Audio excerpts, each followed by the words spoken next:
Majira ya saa 2:20 asubuhi ya leo, jua la Geita likiwa bado alijatoa joto kali, lilishuhudia sura inayofahamika vyema katika medali za kisiasa za mkoani humo. Masungwa Kulwa Biteko, mmoja wa makada wa muda mrefu ndani ya Chama cha Mapinduzi CCM, alitinga katika ofisi za chama hicho wilayani Geita akiwa ndani ya gari dogo aina ya Toyota ICT, lengo likiwa moja tu, ni kuchukua fomu ya kugombea ubunge wa jimbo jipya la Katoro.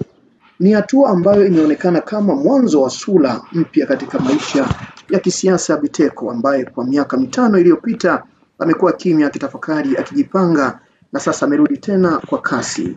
Jimbo la Katoro ni mojawapo ya majimbo mapya yaliyoanzishwa mwaka huu, na sasa uchaguzi mkuu ujao utakuwa wa kwanza kuwapa wakazi wa eneo hilo nafasi ya kumchagua mwakilishi wao bungeni. Katika mazingira haya ya kihistoria, Biteko amekuwa wa kwanza kujitokeza kuchukua fomu, hatua inayoashiria dhamira yake ya kuwa sehemu ya historia ya kwanza ya jimbo hilo. Hii si mara ya kwanza kwa Biteko kujaribu bahati yake.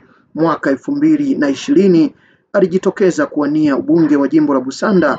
Aliongoza kwa kura za maoni ndani ya CCM kwa kishindo, akipata kura 665, lakini safari yake ilisimama pale alipoachwa katika uteuzi wa mwisho wa chama. Haikuwa rahisi, lakini hakukata tamaa. Kwa walio karibu naye walijua kuwa siku moja angerudi, na leo hii siku imewadia. Kwa sasa bado ni mwanzo wa mbio za kisiasa, lakini ishara zote zinaonyesha kuwa Biteko anarudi akiwa amebeba hali mpya, matumaini mapya na ndoto ya kuandika historia mpya katika siasa za Geita.